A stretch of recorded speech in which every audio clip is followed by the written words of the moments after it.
Hey guys, it's Brinda and Tom here. Look, I know we dropped an episode today already. Do check it out. It's a great conversation with Dr. Michael Ford.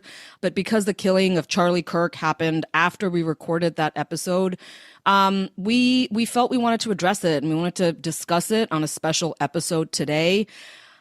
Our little show, we're not in any way on the map like Charlie Kirk's work is or was.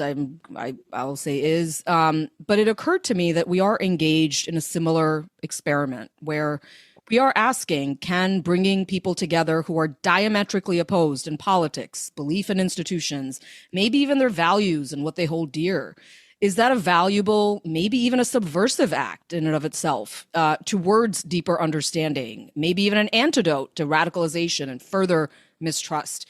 Is this, in fact, one way in which our democracy is woefully lacking right now? So we wanted to bring together some good friends of the pod who we talk with regularly on the show to chat about it all. So let's just get into it. Hey everyone, welcome to the special episode of Why Should I Trust You? I'm Brinda Adhikari. And I'm Tom Johnson. And we're joined by three dear friends of the pod. You're all familiar with these folks by now. They've been on several times. First off is Elizabeth Frost, MAHA, Ohio. She also worked for the Kennedy campaign. How you doing, Elizabeth? It's a very heavy day, but I'm just grateful to be in this little virtual room full of people who I think get the gravity of what we're all experiencing right now. Yep, I hear you, and looking forward to digging into this with you guys.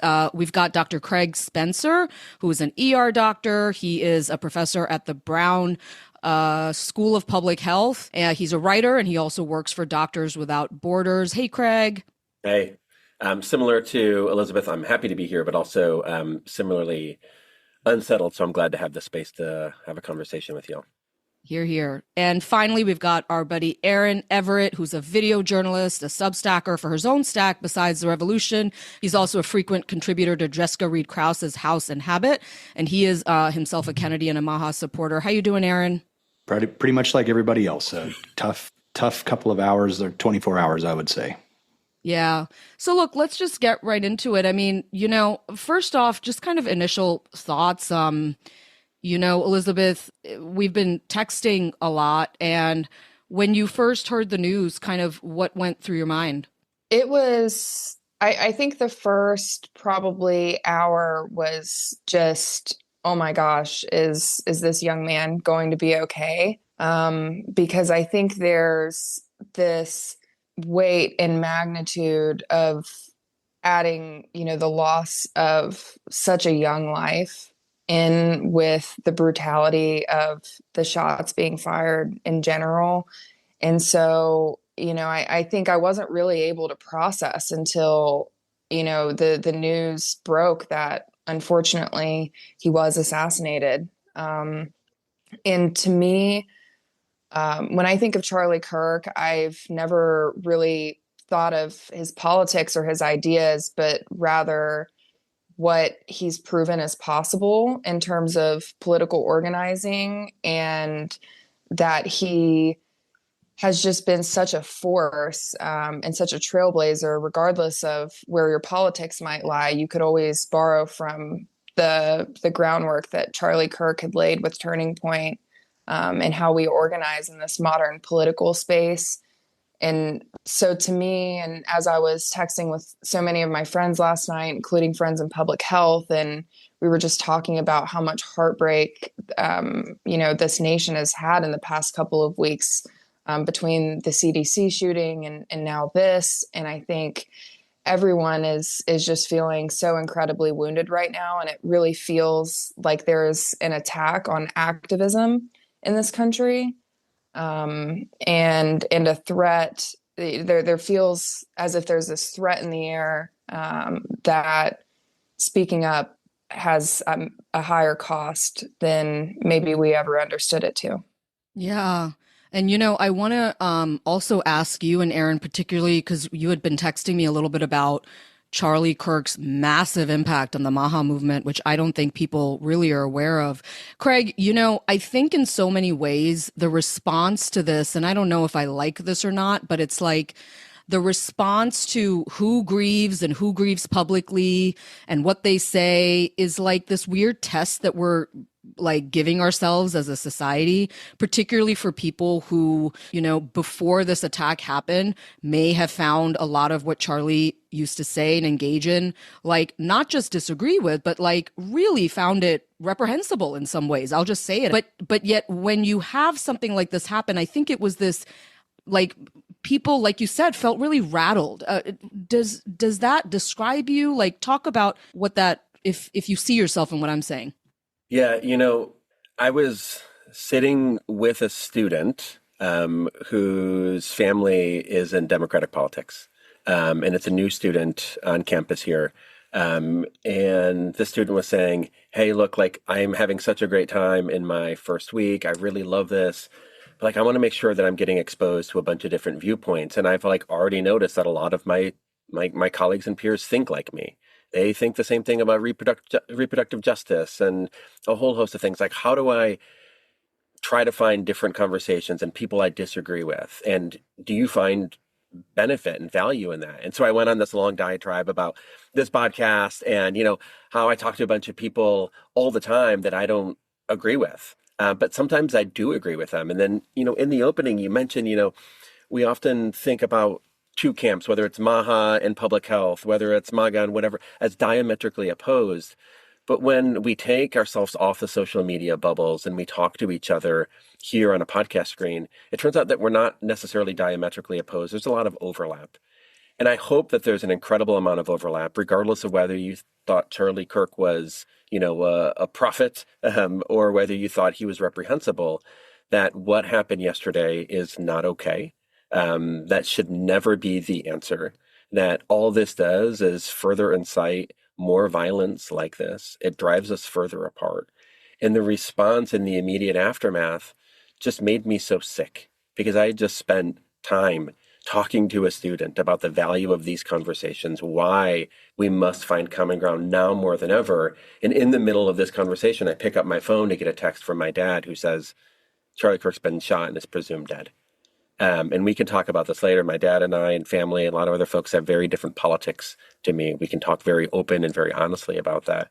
And that's been helpful for me in this moment. But I feel like a lot of people don't have the opportunity to talk to people on the quote other side. What they're seeing is their side online. And what I'm seeing online on both sides is unfortunately just not acceptable.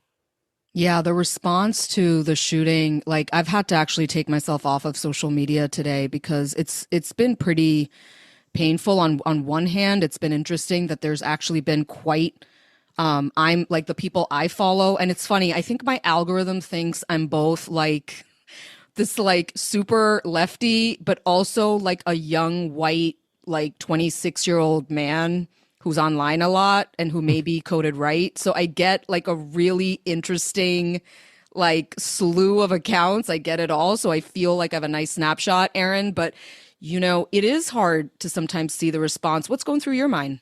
Well, I just always have appreciated this young man's willingness to talk to people. And I think you have to take that at its best value. And people may not know him or have much take on him other than what the kind of caricature that is made of him. But he always told people, if you disagree with me, come to the front of the line. I want to talk to you. And I think that's just different than most people really even think about him. It's the snapshot and the social media stuff and the kind of caricature stuff. But if you ever listened to him for any length of time, he was willing to talk to anybody. And I think for myself, he's one of the primary reasons that I think any of the Kennedy stuff happened with Trump, because I think he was willing to sit down and talk to Kennedy before anybody else. Charlie wasn't very well liked within like Republican establishment world either. He wasn't a guy that people thought this is the future. I mean, they didn't like his populism. They didn't like his kind of just, to some degree, his sort of mimicking of the Trump bombast stuff. But honestly, he knew what he wanted to say. He knew who he was, and he was really confident in that. And I think that's something that's the hard part for me to really wrestle with is here's a guy that just went out to talk. I mean, he didn't tell people to come and he wasn't willing to like yell at them and do sort of some of the other sort of, social media nonsense that goes on with just the real confrontational Punch and Judy kind of nonsense. He was willing to have a conversation with anybody. So it's hard. I've got four young kids that are all like college age kids. And so to have these discussions about what's happening to our country and what is going on is, when my 18-year-old comes into my room last night at 10:30 and is just distraught to some degree and sort of sullen and says, Dad, what kind of country am I? What am I getting? Like, I'm walking out into this world and this is the country I'm inheriting. What do we do? That's a hard thing to answer as a dad. It's really hard to answer as a country. And, I've gone back and forth between sort of tears and frustration and sadness, and certainly at the loss of someone, and watching a man executed on live video stuff is like horrific. You can't ever unsee that stuff. But more than that, what it says about us as people, that anybody might celebrate that death, or that there would be people who say that the only thing that can come from this is vengeance. We're not going to answer that here. It's going to be in like conversations like this, where there's a bunch of people you may not even agree with, but you just kind of come to love and like, and then it's way easier to have these conversations that you disagree about.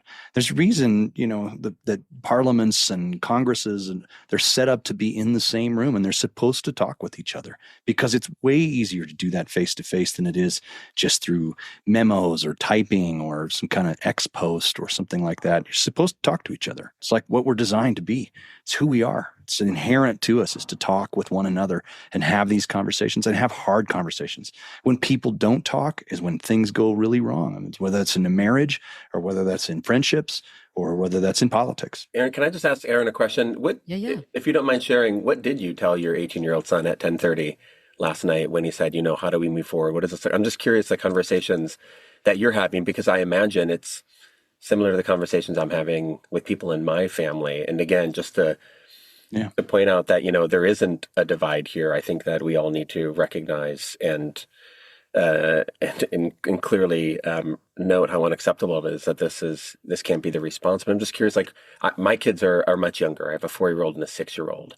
I worry about what their future looks like in terms of their immediate ecosystems, what they're going to be exposed to. I worry about trying to have these conversations with them in a decade. Like, how did you manage something like this for adult children who are clearly tuned in and maybe saw Charlie a model for how you get things done. I'd just love to hear if you wouldn't mind sharing. Yeah, no, I mean, I didn't have a lot of great words. I just said that I felt like, part of why I got so engaged in the discussions that were happening over the last couple of years, which I wasn't engaged with before, but the reasons that I have gotten engaged with it were that I felt like better things could happen if we started talking. And instead of just being angry and frustrated with each other or sullen and saying that this is the end of the empire or the republic or whatever, getting really angry about all of that stuff, the conversation has to move to something where we say, look, I don't know how we're supposed to do this. I'm not really sure how we're supposed to do this sort of democratic wrestling match with each other, but we have to, and to try to walk out into that world and to do your best to do that with people you don't agree with. I think part of what I told him too is that some of this is intended to keep people even more silenced, and to say that, if you're afraid of talking, that you won't talk. And that is just, man, that's like, isolation is the worst thing that could ever happen to people. And, I don't know that I had a great answer, Craig, but it was kind of like what I had for him, which is that, you can't just, if you just wanted to be discouraged and crawl into a hole, then the end is really inevitable. But I feel like we have more duty than that. Yeah, I would just chime in. I sort of had a similar experience to you guys of like, we are the adults now. Like there's, I don't know, the status of your parents. Both my parents have died. Like there's no older generation that's going to like step in and model this. Like it's us. So our kids are all living in social media. So they're living in the combat. And I too peeked at it last night and basically wanted to throw my phone out the window. I went from literally praying that Charlie Kirk lived to just feeling this profound sadness.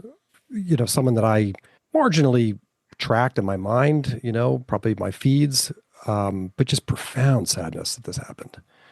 And we have to be the adults and say, first of all, in our own families, to our kids, this is not who we are as people, as Americans, whatever level you want to take it to. That this is the wrong way to go, because they're getting a different message. They're just getting bombarded with the fight and the fight and the fight and the fight. So that was one thought. I think also on a sort of translating it into what we do and why, the five of us are on the Zoom right now. I came away from last night even more determined to have these conversations. And, we take some incoming. I think they resonate well with a lot of people. But we too take some incoming from all sides. Like, why are you doing this? Why are you platforming? Blah, blah, blah, blah. We're like, well, what's the alternative? Everyone just goes off into their own little ecosystems and no one talks. Like, I'll respond and say, this worked. This conversation worked. We had people who walked away saying, Paul Offit, I don't think you're a monster. Or public health person, I don't think you're trying to kill me. Or, hey, MAHA person, like, I experienced that too with opioids in my family. I totally understand where you're coming from. I get it. I see you now. Like, I totally understand why you're motivated to do what you're doing. So I don't know. I just sort of woke up this morning thinking, like, we've got to do this, and it's never perfect and it's never great. And some conversations work better than others. And there's more aha moments. And sometimes people don't come really to listen, but we got to do it. And if you don't like it, okay, we'll try and quietly work around the side door to get you to come in and listen. But like, we've got to do it. Yeah, Tom, I mean, boy, you just said so many things that have just kind of set me thinking. But, when we started doing these conversations, so Elizabeth was like the first person. She was like, she's kind of our like ride or die on the show, because she was somebody that, like, when I started this conversation, when we got introduced to each other, it really started with the two of us being like, should we try this? And she was like, you're never going to be able to make it happen. I was like, I'm going to try it. And then we did it, and we never really thought about like how to do it or what the right parameters are or the goals, or it really was as simple as like, let's just fucking do it. And like, let's just see what happens. There really was no plan. I'm just Remember being we really debated honest like with you. the first one, like, should we even post it? Like, we weren't even sure. Remember, Craig? Yeah. we were like, is We that were like- violating the we were conversation scared to we just post had? it. We were scared to post it. And so does that say something though about like where we are? Yeah. If you're terrified of what's happening. I mean, that's awful. It's awful to think about, Yeah. Or that it was like so unique that we did this, that it was somehow violating this conversation that we just had by posting it. And then we're finally like, we got to share it. Cause again, we got to maybe model it or at least let people hear it so we can spread it. I don't know. We just erred on the side of like, we got to just go for it. And everyone was like, yeah, go for it. It felt fragile, I would say. Yes. It felt like we were holding this together with duct tape, and that if we let the world see it, they were going to rip the duct tape off and yank us back into our silos and beat us into submission, But That's a really not good what way to put happened. I also, I think about that's a great point, Elizabeth. And I think about what you were just saying, Tom. You started by saying we're the adults now. And not only are we the adults, but think about all of us on this call, like, remember September 11th. I remember every minute of where I was at. Yeah, and Aaron, your boy wasn't there. And so your boy is learning about this now. I teach kids your son's age that I have to like contextualize this for them. Yeah. And I can only imagine what September 11th would have felt like in this media ecosystem and in this environment, and what it would have been like. It wouldn't have been like what it was, and it was horrible. But I can't imagine how people like your son are navigating this world right now, and it honestly scares me. But then I think about the fact of what you said, Tom, like, we're the adults now, and we, as like accomplished adults that are all comfortable in what we're saying and what we're doing, a couple months ago felt like, oh my God, we had the secret conversation that maybe even we can't share. And so what does that reveal, not just about the broader media environment, but about our own engagement and what we feel comfortable and what we need to do? And I think what Charlie Kirk did is that we've talked about this before, Brinda, like, I disagreed with a lot of his platform. I disagreed with a lot of what he said. But oh my God, he was unbelievably and incredibly successful at doing it, at saying, this is what I'm going to do, and setting out as a young person with energy and vigor and commitment to do it. And I wish that all the things that I'm passionate about, or the groups that I want to be doing, like, had the same commitment, had the same vigor, had the same boldness and confidence to come out and say these things, even if people don't necessarily agree. Not everyone is going to agree. But what does it say about us being like, I don't know if we should be releasing this conversation? That was like wonderful and sweet and great, and then obviously set us up for further success. But maybe it's a moment for us to check as well, like, what is our role in the media environment and what could we be doing better? I think it's this right now, standing up and saying, this is reprehensible, we can't have this, we can't be talking like this, we need to come and find common ground. But what are the other things that maybe we're overlooking?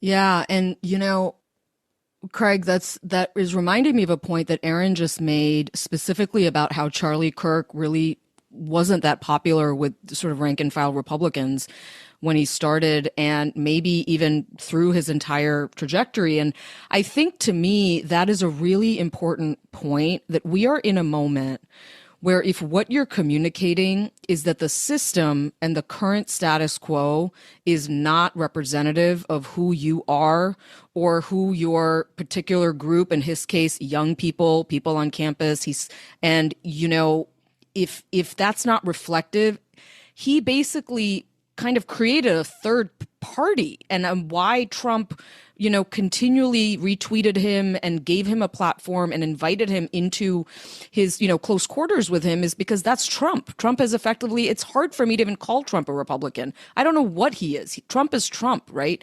And the way I kind of view that, I'd love for us to discuss that for a second, because one of the places I think, just kind of talking about the conversation between folks in kind of mainstream public health and MAHA and MAGA and whatever, is like, there's that sort of self-affiliation with institutions versus not institutions that seems to be at the root of a lot of the disagreement right now. And I even look at the reaction to the MAHA report, and I thank all of you for responding and writing on the Substack. Do check it out, listeners. We have a Substack with all these guys and the responses. But part of it I often find is, one group views the system potentially as being a tool to help and create those changes that we're looking for in our society, and that you can't do it without that system. And then the other group is like, the system is the problem, and we have to reject these parts of the system.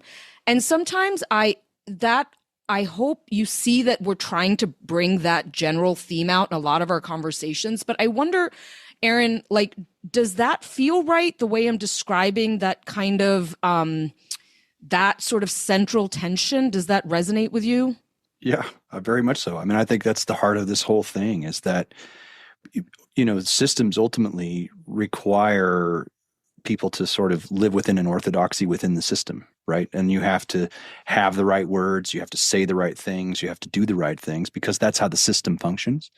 And that battle is that's a struggle for people that this isn't working for. This, when you're actually out in the real world and you're struggling with opioid addiction or obesity or health issues, or even bigger stuff than that, where you can't, you're almost 60% of Americans don't have $1,000 in their checking account. That's crazy. That means that there's something really broken. And I think when you feel like you have been extracted from, and you have this sense that the things that you do are just truly about generating these big things like GDP and 401k, portfolio expansions, and you're just one more cog in this machine, that's where this tension comes, because the people in the machine that are trying to do the things, and I give them all the credit in the world, because the machine is the machine, so you got to try to make it work. But when you're in it, you start to narrow down what the inputs can be, because if you don't, then it gets too broad and too weird and too wild to manage. And there is a sense that the system has to manage this. It has to manage the conflicts. It has to manage the stuff that we're doing. And when we have that happen, then that's where the tension comes, because for the people that it isn't working for, they're going, but wait a second, I need you to listen to me. That's one of the things I think Kirk was really good at. Like, he understood the student and the student ethos of what they're walking into more than anybody. I mean, when he was on Tucker Carlson a month ago, maybe, or something like that, and I listened to that. It was a fabulous episode. And he says, do you know what BNPL is? And Tucker says, I don't know. I don't have any idea what that is. That's buy now, pay later. And he talks to him about how kids are putting pizzas on credit. This is the world our children are walking into. And so that struggle is what I think Charlie was really tapping into. And you saw it in the politics. You saw it swing. You saw things move to the other direction, because they're saying, look, I want to still try to work within the system, but the system is broken. So we need somebody to either come in and make a mess of it so that it can be reassembled and rethought about in a new and better light, or like, maybe we have to just try the whole thing and do it a different way. And I admire that, because I think it's actually the only way to get through it. Like, if we just keep going back at this and saying, well, we just have to keep refining the inputs, try to keep making it tighter and tighter, which is, what so many of us in the medical freedom world have kind of bristled about over the last 5 years. It's just the inputs have to keep getting smaller and smaller and more constrained and more mandates and more things like that. And you just go, but you guys, you're not listening. You're not listening that one size doesn't fit all. But that's what a system really requires. So I totally resonate with that. Yeah. Craig, I wonder if you can weigh in, because, let me just bring it down to real brass tacks, right? Like, when it comes to just making a society function, where, as individuals, if you have a certain amount of money, you can avoid any sort of government assistance. You can, continue on with your life and buy your groceries and go on your vacations and whatever. But if you don't have that, or if you're just in general, you're sick and you might be, an opportunity to be in a clinical trial, or you are dependent on your state and local resources for some sort of, further assistance, like, are we saying as a society that we have to just kind of put the TNT stick of dynamite in all of it and blow everything up because none of it is working? Or are we able to sort of kind of look at, because I'll tell you, it's very resonant. That message is very resonant, that we got to like blow up the system. I come from, a background in corporate media, and there's a part of me that, like, for me, that was my sort of radicalization, if there was one, where I kind of saw inside the corporate media beast, and there was so much in it that just didn't work for me. But I'm not sure I would say that we need to, well, I don't know, maybe I would. Maybe media isn't the right example, but Craig, do you see what I'm saying? Help me make me sound better than I'm sounding, which is like, is there a world in which we can still hang on to this, like, blow up the status quo message, which is deeply resonant in this country, but without hurting ourselves in the process? Like, is that possible?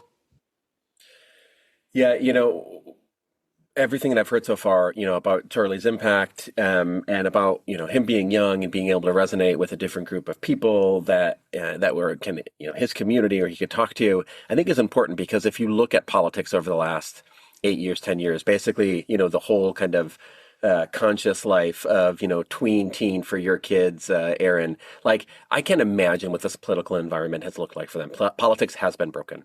Right. It's been broken. I just finished reading the biography of Reagan by Max Boot. If you haven't read it, it's absolutely incredible. And the way that, politics is talked about and bipartisan things that happen, like, I can't imagine what it's like for a kid right now to try to experience and understand politics. It's broken. And so I could see why Charlie Kirk would resonate. When it comes to things like public health and medicine and, working in a hospital like what I do, I have similar worries about the system. I think the system is broken. I wrote over a year ago, I think before MAHA even existed, in the LA Times about, like, basically a MAHA screed of, like, food is bad and healthcare is too expensive and we don't have access to it, like all these other things. Craig was MAHA before MAHA. Also to the point of, like, so many of these things are overlapping concerns, even if we have, fundamental disagreements on some other big things. And so I see space for, like, blowing up part of the system. I think that, like, public health and medicine needs to dramatically change in this country. I think politics needs to dramatically change in this country. But from being inside the system, particularly on both of these things, on medicine and public health, I worry what happens when we put TNT in the middle of it.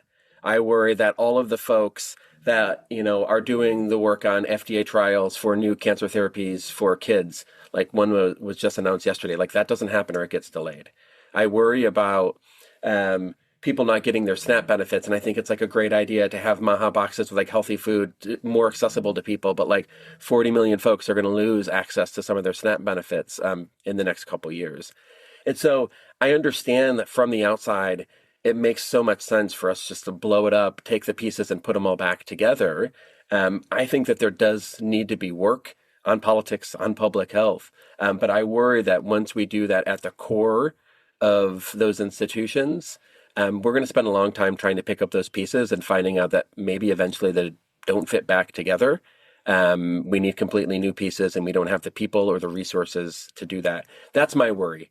That's my worry with politics right now, is that instead of this being a moment where we have some, nice little platitudes and we have cooler heads and they prevail and we move forward, we have people online actively stoking anger and calling for prosecutions and trials and shutdown of leftist organizations, despite the fact we don't even know anything about who was responsible for this heinous crime.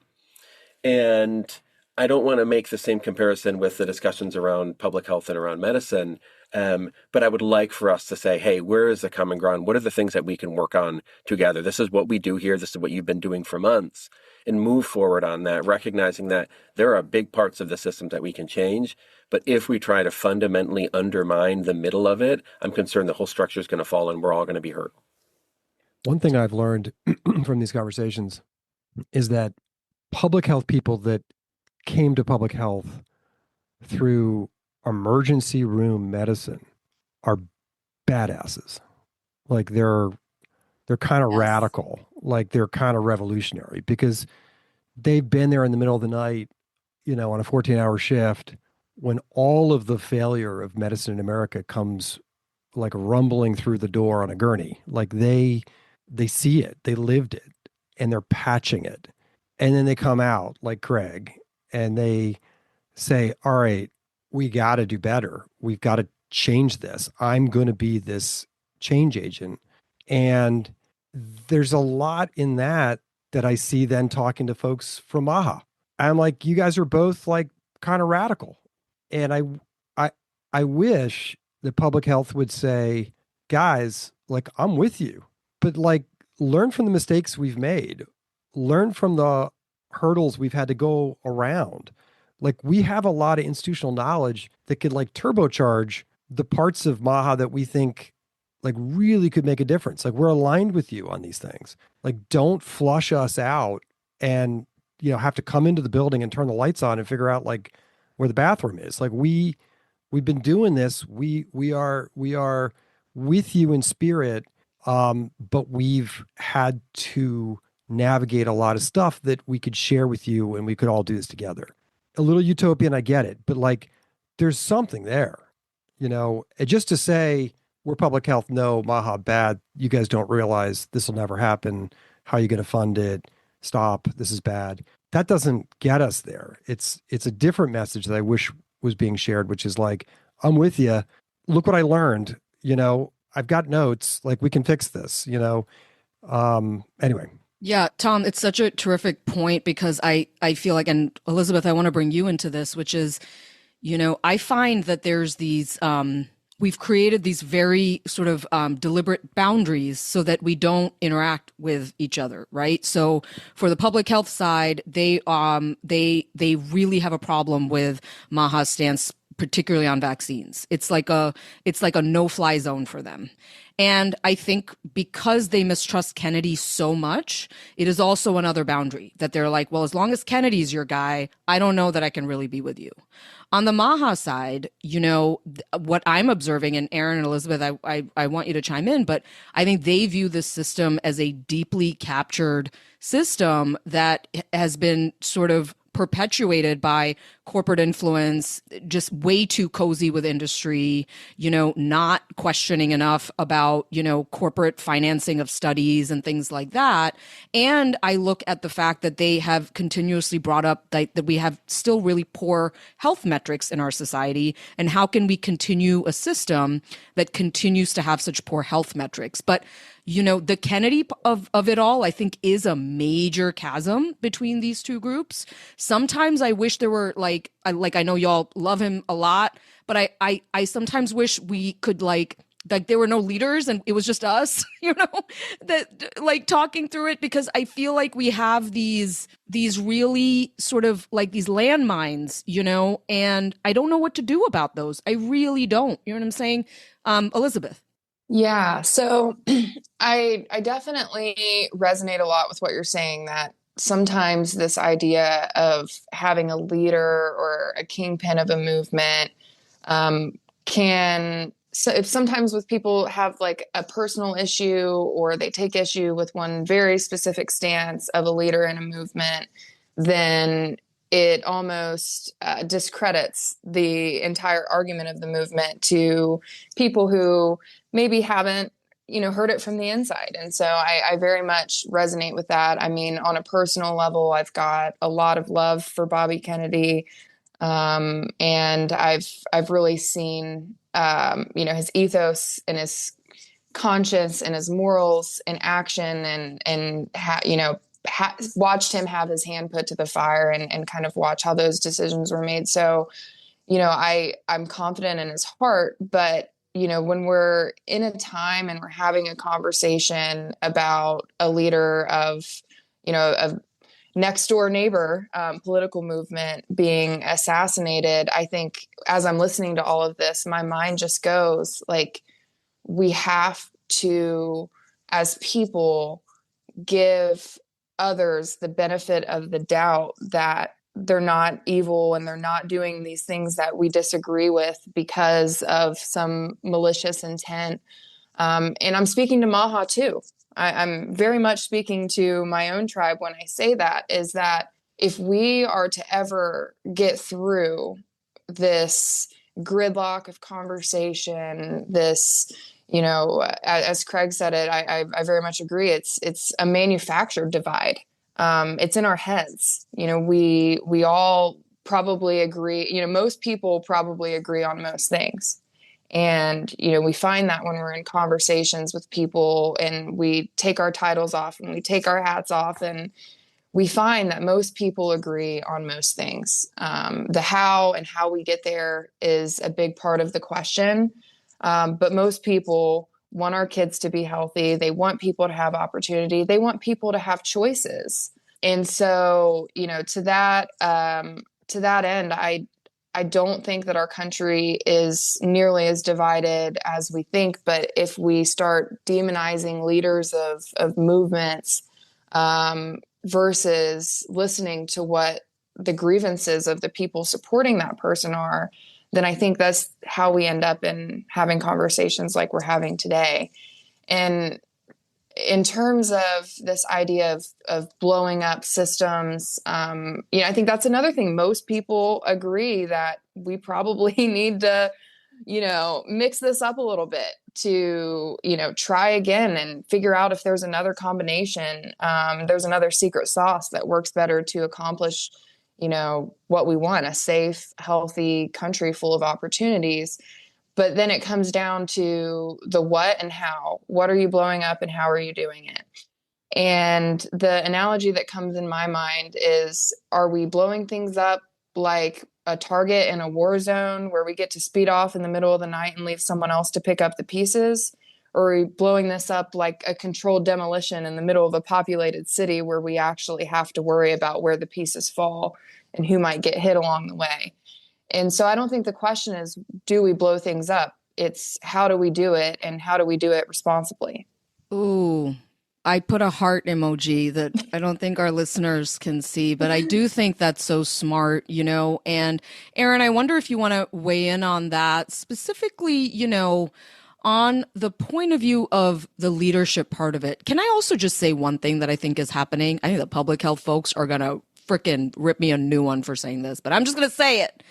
I think amongst a lot of folks in public health and amongst Democrats, there's a little bit of an envy right now that y'all have leadership and we don't.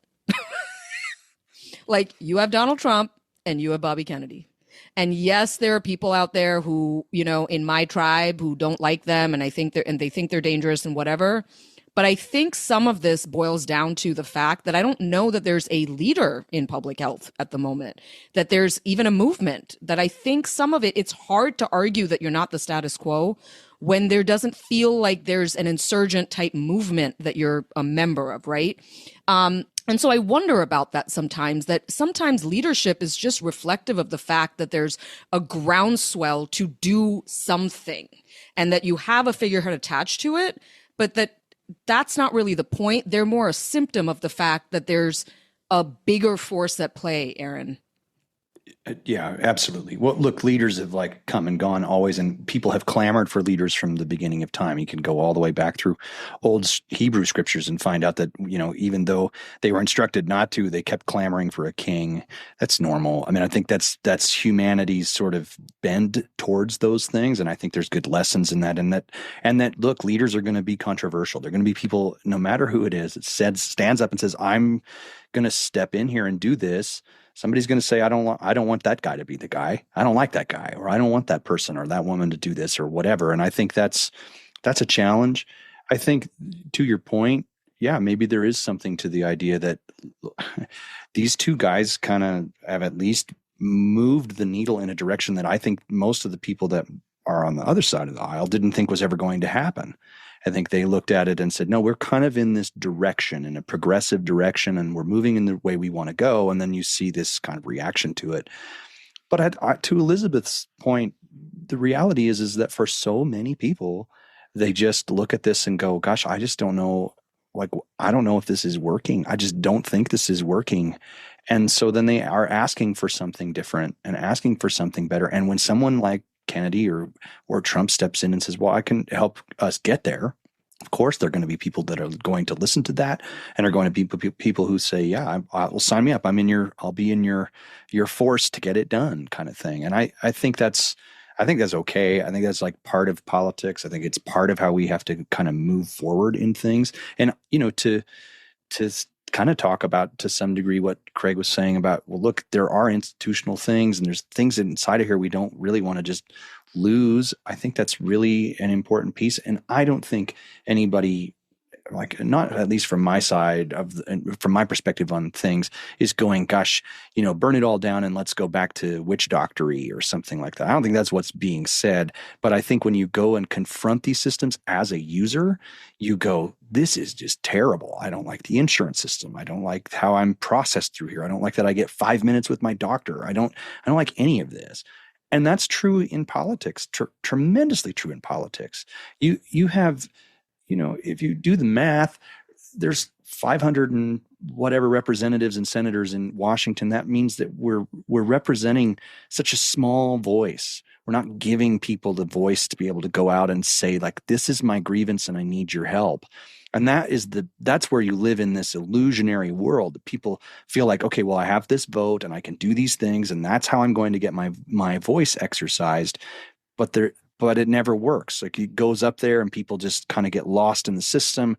And then it's always kind of, well, we have to make sure that it always is managed by the State Department or whatever else, right? It's just, so it never really comes back and translates to the people that the things that they're in grievance over are being addressed. And that's a hallmark of a failed government to some degree, and failed politics. And there's got to be better questions about how we solve that problem. It's one of those things that I think is so important about what Kirk was doing, and what others do too. It's not just Charlie, but particularly in this instance, this is the most dramatic and awful thing that I remember as an assassination. The life is lost, a father of 2 young kids, a husband, and it's in a public setting, in a very public setting where there's thousands of cameras rolling, awful, awful shots of things that people had as close-ups. This is going to be kind of haunting our conversation around discussion for so long. But if we don't do that, then we really will never feel represented, because it isn't going to matter if I vote for whoever from District 4 in Colorado, are they really, I may never even have a chance to talk to them. I may never even see them. I may never even know who they are, frankly, because other than they're on my ballot. That's not that's not being represented at all. And that just, you lose so much if you're not in that conversation. You just feel like, well, this is just kind of this is what it is. And now the guy that actually wants to go out and talk to people is shot. So this is, I don't want to do any of this. And I think it's really imperative to go to the other side of that and say, we're not doing that. I don't want to do this. And really, I think that is the difference. You talked about the kind of doctors that come from ER and how they have this sort of sense of radicalism. And I would way prefer to have Hawkeye from MASH over Terry from Soul, who's managing all the file cabinets. I would prefer that. And I think that's what most doctors want too. And I think that's what most people in politics want too. They don't want this kind of like managerial running through the filing cabinets and wondering where the one little jot or tittle is missed. They want something that is actually going to impact them in their real lives. Boy, do I love the MASH references there. And I'll just say that, one other thing that I've just in all the Charlie Kirk kind of remembrances out there, somebody quoted, I know I'm gonna get this wrong, but something to the effect of like, part of the reason he engages in these conversations is to actually prevent a revolution in the country, and is actually to attempt to engage in a sort of a de-radicalization, which I think is interesting. And I'll just put this one point out there. And then Craig, I'd love to go to you specifically on that point from a few minutes ago about leadership. But, our current media environment really incentivizes sensationalism and conflict.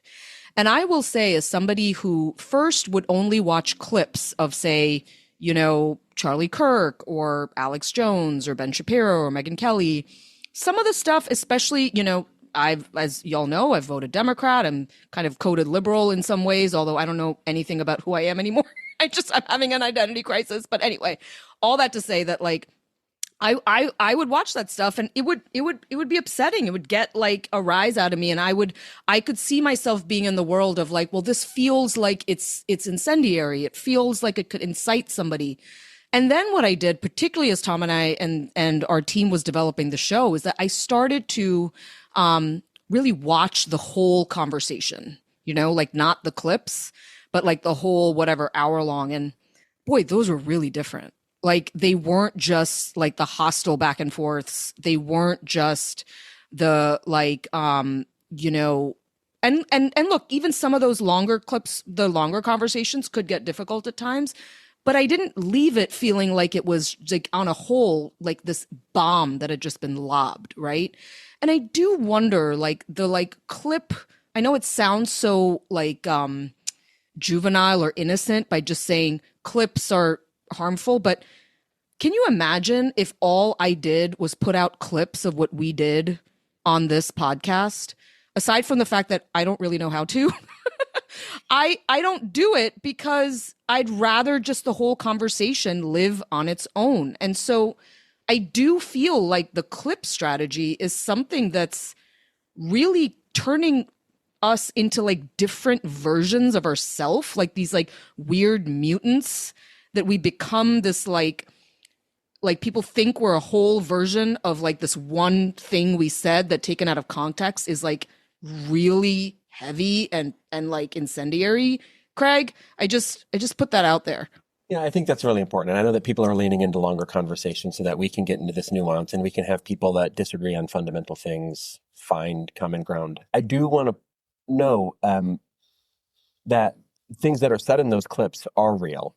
And specifically for some things that Charlie Kirk himself has said, and I don't want to whitewash this, some things have been bigoted and some things have been incendiary. And I have friends in my life, including folks in the trans community, that feel like things that he said has dramatically impacted their own well-being and their own concerns and their own safety.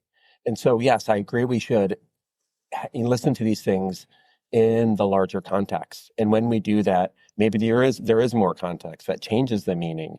The clipping is problematic. What we saw immediately after the assassination yesterday was immediate clips of things that Charlie Kirk has said in the past. I saw, people talking about the fact that, just months ago he mentioned that the price of keeping the Second Amendment in this country is going to mean, some people need to die. A whole host of things that were meant to almost justify his assassination in a way, to win these points, to get clicks, to get retweets, to get likes. That's disgusting. Even if you fundamentally disagree with parts or even the whole context, listen to the whole hour and I might disagree with, I don't know.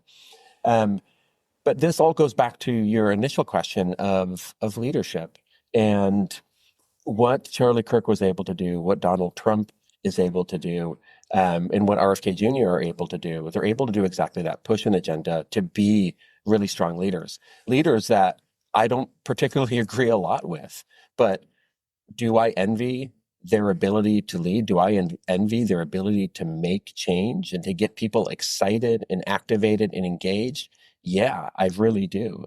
But I also want us to be thoughtful because so much of our conversation, I think, around public health and politics as well, is informed by COVID, even if we don't talk about COVID.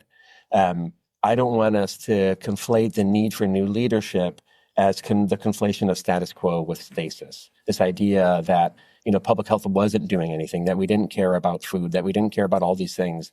Like the overwhelming majority of the things that, Elizabeth, you care about, I care about. I also have kids. I want them to eat healthy food. For most of the pandemic, railed against pharmaceutical companies and inequitable access to vaccines globally. I've been concerned about corporate capture, all these other things. I want a leader that can push a lot of the same things.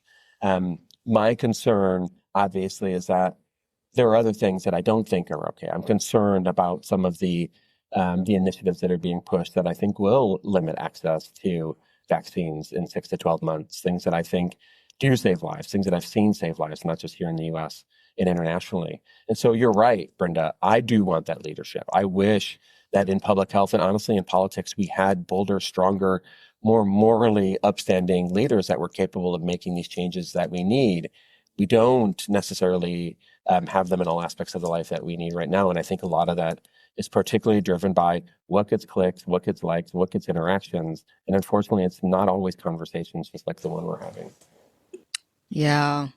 And on that note, I just, Elizabeth, I want to give you the last word because I know that we're losing you in a little bit, but I think that this was such a beautiful conversation. I'm just so honored to be able to have it with y'all.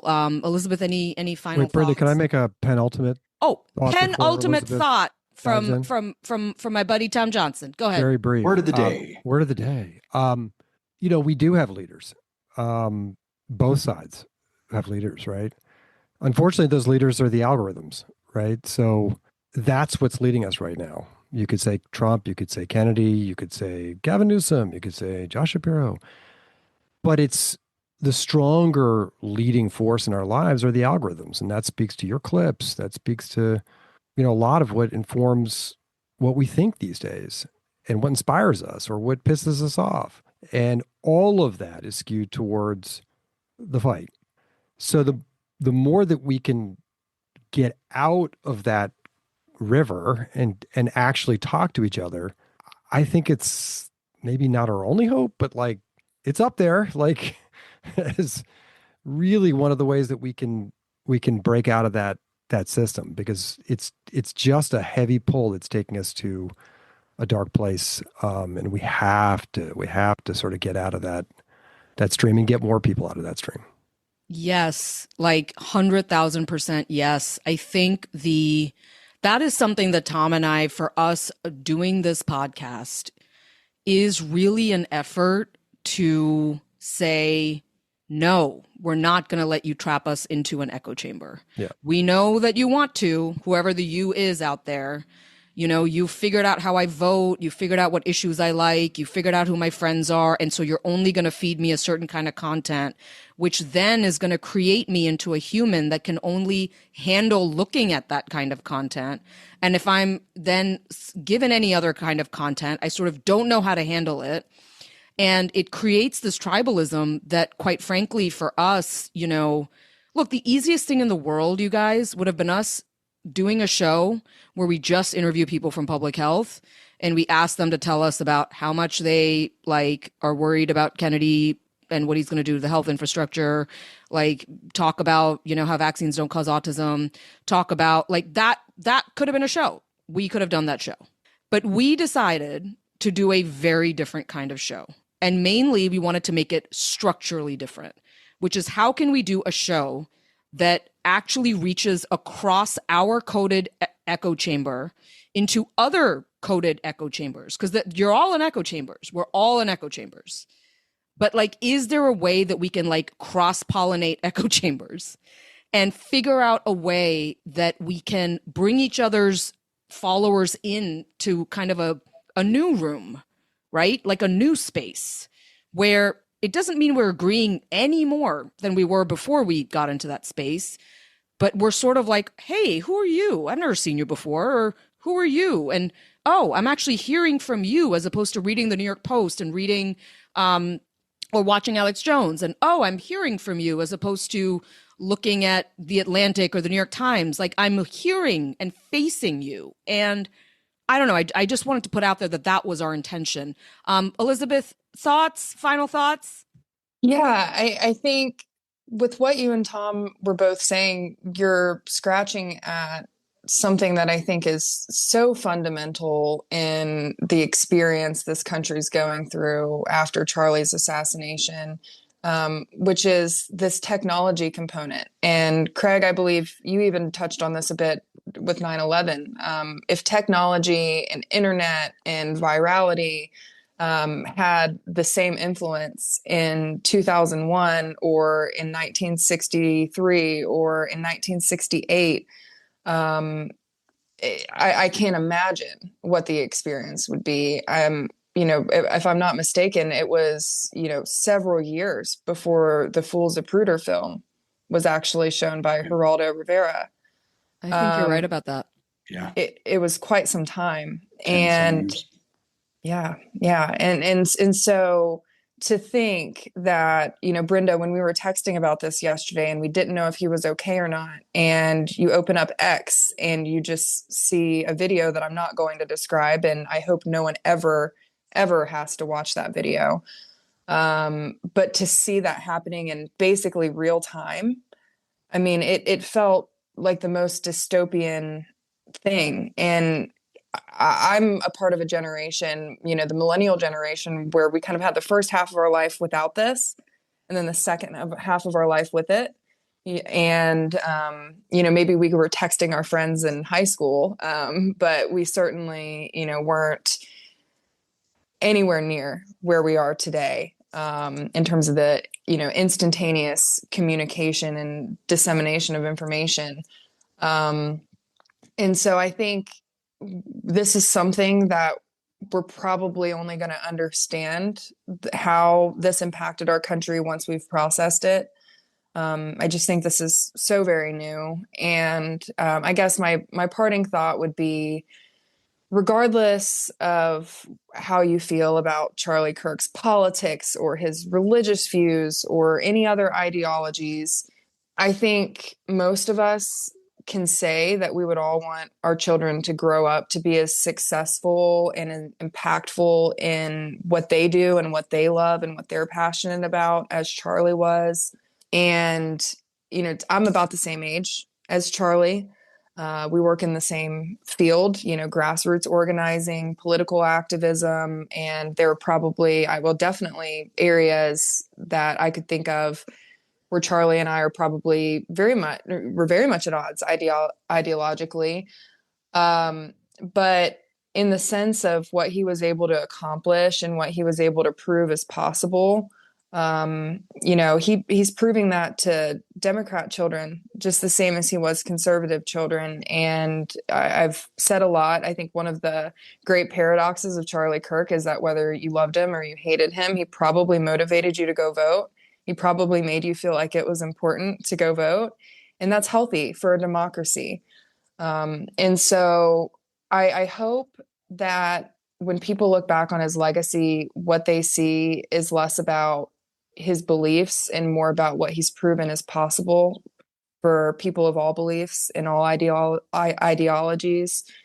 And all the kids out there that might be listening, or all the parents with kids out there that might be listening, we can all accomplish big things, and we just have to be brave. And I hate to say it, but to some extent, we have to be willing to meet the same fate in this world. And it's a really hard thing to process. But through conversations like this, I think we are, able to heal, even if 1% at a time. I just say, to echo what Tom was saying in the beginning, that, in the last 24 hours, I think I've just felt even more motivated and emboldened to do the kind of work that we're doing. It's a very specific space, the like engagement space, to, be in like that engagement with people who disagree with you space. It's really difficult. When we have these conversations, they're exhausting for everybody involved. I know sometimes I'm like sweating through them. I have to have lots of water. I also sweat easily, but that's a different thing. But I think that, it's the only thing I know how to do right now, guys, like truly. The only thing I know how to do is to speak with people who not only, like to Elizabeth's point, not only is it's not just because we disagree. It's actually, I think you guys all have really interesting skills that are really important for this moment. I said this on the live stream, on a MAHA live stream, that I don't think MAHA can do this alone right now, like this plan that it has. And I think it needs folks in public health, like some really smart people I know who are really aligned with them on fighting chronic disease, on figuring out toxic exposures, on really rooting out like corporate capture in parts of our government and our medical research. And like, if only we could sort of get to a place where we could realize that, like, part of our show is helping you guys realize that you each have these kind of like, not to get, the talk of economics, but like you each have comparative advantages. and, I don't know, I could ramble on forever, but all of that to say that like, I am just so grateful to be doing this conversation with you guys. You are, you've been on our show so many times. The reason we keep coming back to you is because, we really love your thoughts. We love getting to know you. We don't like being extractive and just going to one person and then being like, peace. You make us better, and we learn from you. And we hope that these experiences are meaningful for you guys as well. So I just want to thank you so much. I think Elizabeth may have had to hop off. She had a thing to do. Aaron and Craig, thank you so much for joining us today. Absolutely. Anytime. You know that. Hey, thanks for making space. All right. Well, I'm Brinda Adhikari. He is Tom Johnson. Do check out. I know we're putting a lot of content out for you today, but we do hope that you take a second just to listen to it whenever you want. No rush. And we'll be right back here next week. We got some pretty good stuff lined up for you guys. So thank you so much. Have a peaceful rest of your weekend.